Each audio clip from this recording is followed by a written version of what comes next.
Let's move on to main topic number 1.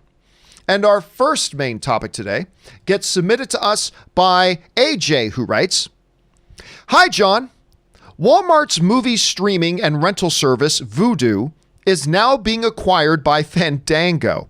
Since Fandango already has their own movie rental service, FandangoNOW, what are some ways this benefits them? Also, how do you think this will affect people's digital libraries and online movie streaming as a whole? Thanks." All right, thanks for sending that in, AJ. And yeah, listen, the home streaming stuff, we are in the middle of the streaming wars. We're at the beginning of the streaming wars right now. And a part of that streaming wars is, of course, also the whole issue and the whole item of, online digital rentals. We already have some stalwarts like Google Play, iTunes, things like that. Places are Amazon, places you can already go to rent these movies without the need of having a regular streaming service like a Disney Plus or whatever, if you want. Or you can buy a movie to have it in your catalog and all sorts of things like that. One of the other big players that has been around for a while is Vudu. That's, of course, owned by Walmart. Well, Fandango, the movie ticketing company, has now stepped up and they are purchasing the Vudu service from Walmart. Now, this is interesting on a couple of levels. Now, let's just read this first part here. Movie ticketing company Fandango has agreed to buy Walmart's on-demand video streaming service Vudu for an undisclosed sum.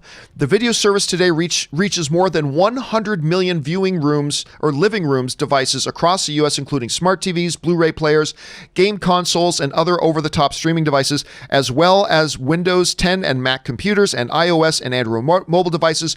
To date, the Vudu app on mobile has been installed on more than 14.5 million devices. I'll be honest with you, I didn't think the number was that high. I didn't realize that many people myself used the Vudu app. Now, what does this do? And this is going to be the big question for a lot of people. What does this do for something like Fandango? Well, listen, Fandango is also in a bit of a predicament right now. They are primarily, and their main movie money generator is, of course, selling movie tickets. Ain't a lot. I don't know if you've been keeping up on the news, but there's not a lot of movie ticket selling going on right now. Hey, they're opening theaters in Atlanta, aren't they? Come on. Well, we'll get to that in just a little bit. So there's not a lot of movie ticket sales going on right now. Now, a little while ago, Fandango felt the need that they wanted to diversify their portfolio, so they launched FandangoNOW, their own movie streaming and rental business. I mean, hey, why not? You come to us to buy your movie tickets when you go to the theaters. Now just come back to us for when you want to watch your viewing experience after the movie leaves theaters. It actually seems like a reasonable extension of their brand, to be honest. Sometimes businesses open new facets to their business, and I go, what? Why are you getting involved with that? But this seemed like a logical extension of that. And with that in mind, this makes sense to me, Rob, because if you're Fandango, by acquiring Vudu, you've done two different things. One, you've eliminated one of the competitors, so there's that. But more importantly, they are now acquiring this user base that Vudu already has, hoping that they can infuse a big shot of energy and momentum into their FandangoNOW service to get a lot more people rolling and once again diversify their income streams because of what's going on with movie ticketing right now. It's a move that makes a lot of sense on a lot of different levels. That said, I don't necessarily know if it was a smart move for them. Now, I get it. I get the rationale. Acquire more users, start to build up a critical mass of a user base on your system. Hopefully that carries some momentum over and that becomes a viable opinion for you guys or option for them. But Rob, in a world where number one, we have Netflix and Disney and Peacock and HBO Max and Amazon, all these these subscription services. On top of that, you already have huge established competitors in the on-demand rental sector with Google Play, iTunes, Amazon Prime themselves, things like that. It's already a really stocked area.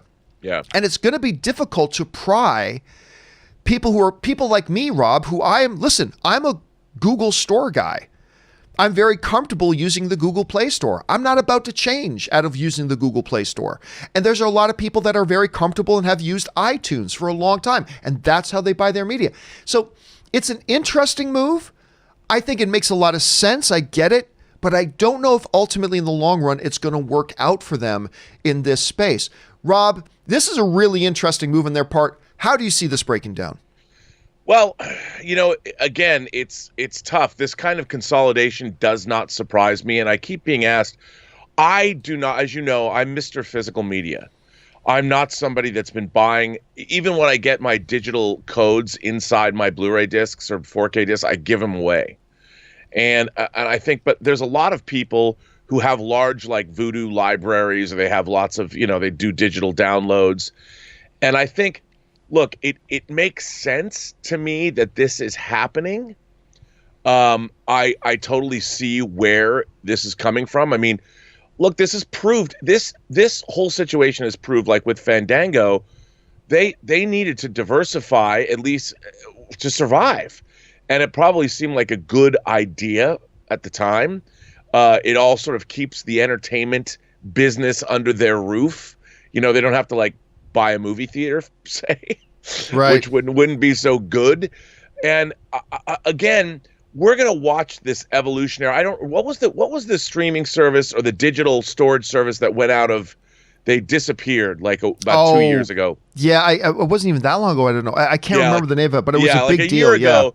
And it just shows that, to me, there's a reason why I collect physical media, with all these different companies changing over, and it's all services that is being provided via the web to consumers, and these things are changeable. They can shift. Companies can acquire them, and I think it's good for Fandango. It's probably good for Walmart too. And the I don't know about consumers. All I know is it's just one more reminder that I love my physical media collection. Yeah, yes, you do.